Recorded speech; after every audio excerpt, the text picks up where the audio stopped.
Good morning, Nafis. Is a pleasure meeting you again. Seeing you again as always. Likewise. Cool. So in one of our last episodes, you was telling us how you and your son had decided on building a produce store for the community, and how that was the only option out of other five more options that you weren't going to do.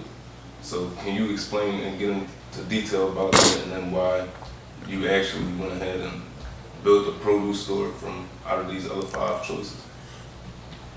Food insecurities are a big issue in underserved communities around the country. In your communities, you only have like one supermarket. That supermarket may be 10, 15 blocks in any direction away from some folks, and it might not be another supermarket in that area, which makes your community food deserts.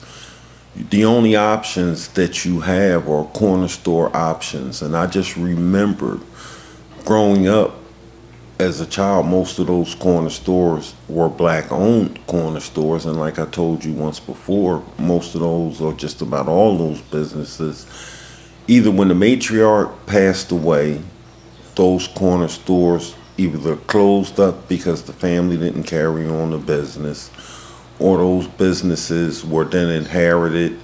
They were sold to Korean organizations that came in our community buying up our corner stores.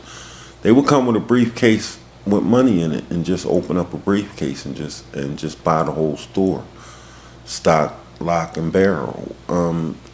The other thing about corner stores and why we needed a better corner store and show our communities across the country, because West Philadelphia Produce, they say, is the only black-owned produce or grocery store in the city of Philadelphia.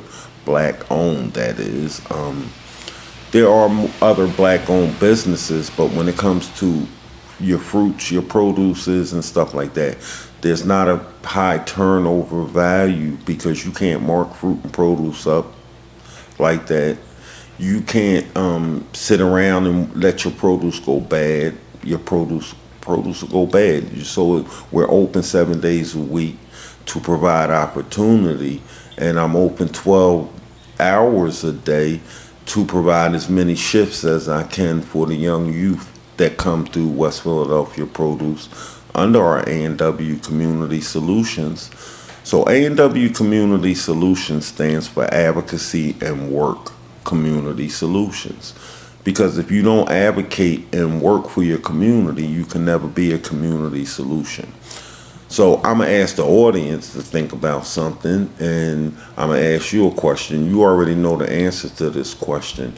But in our communities, as I grew up as a child, we used to come buy a hoagie for $1. And I'm going back to as young as 7, 8 years old. I can remember sometimes mom picking up a little short hoagie for us to take to school for lunch.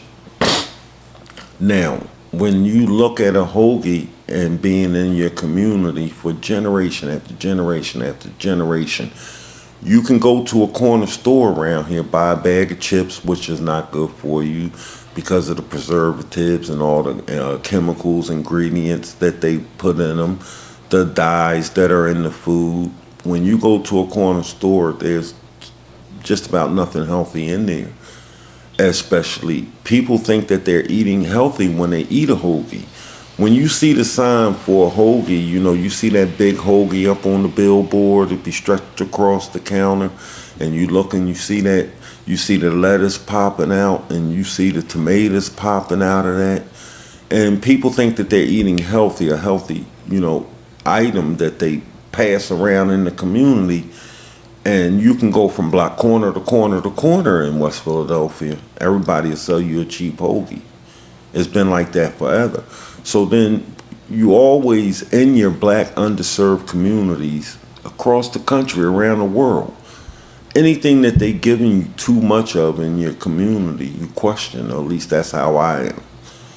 I question, they give us a lot of drugs. Why? They give us a lot of alcohol and delis. Why? Why do they give you so many places to buy a hoagie from. And then when you start examining what's on a hoagie, that green lettuce, most people will think, if you say, what's the healthiest item on your hoagie? Number one thing most people say is the lettuce and the tomatoes. You got a hum? No, keep going. Is the lettuce and the tomatoes. That's what the first item when I have this conversation in our healthy cooking classes on, just talking about healthy eating. They pick the lettuce and the tomatoes. There's iceberg lettuce. That iceberg lettuce gives you no nutritional value popping out of that hoagie. It's tricking people.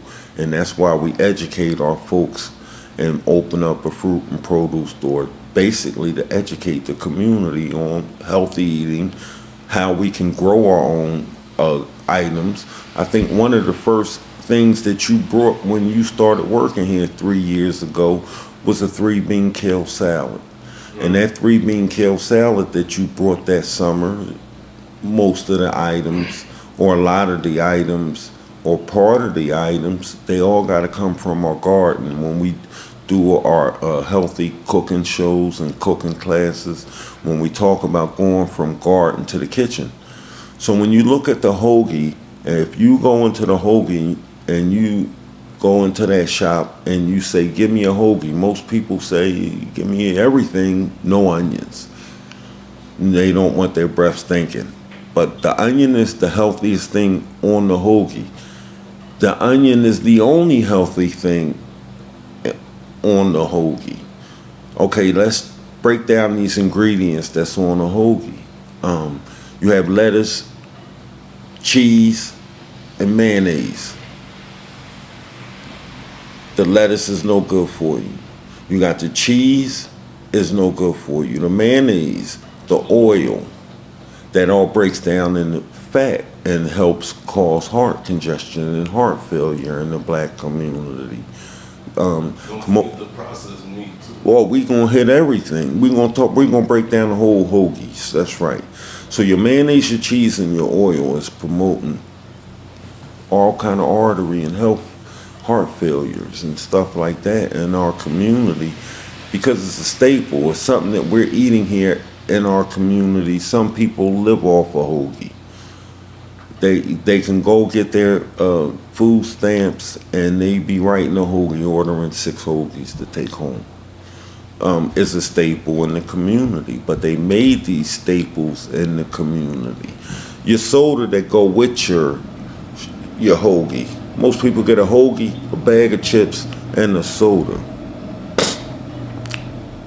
The roll on that hoagie is so big, it's past the daily serving of bread that you should intake daily.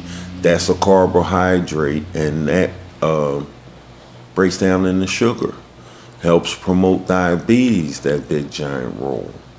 Then you have the meat, like we was just talking about. The FDA, not Arnett Woodall says it, the FDA says it's a processed meat. Processed meat is a carcinogen. They cause cancers. The dye, the meat is full of sodium and dyes and everything, so that when you go in there and you see that meat, it's sitting there on the shelf looking good. But the FDA, or not Arnett Woodall, that meat causes cancer. It's a preservative meat. You can oven roast your meat right at home and make you a healthier hoagie, just slicing down your meat once you take it out your oven. Or that's why you can go to some supermarkets like Whole Foods and other places and they won't sell you, or at least they, you never know what the process is like anywhere you go.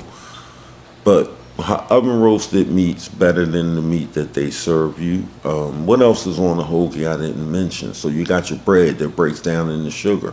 You got your mayonnaise, your cheese, and your oil that breaks down into fat.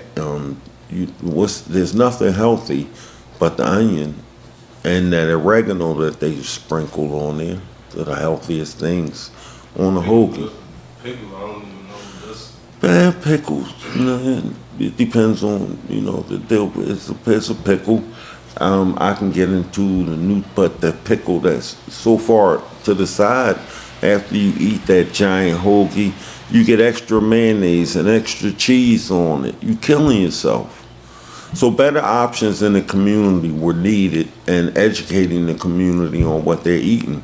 Most people to this day think iceberg lettuce is something healthy when it's basically just water.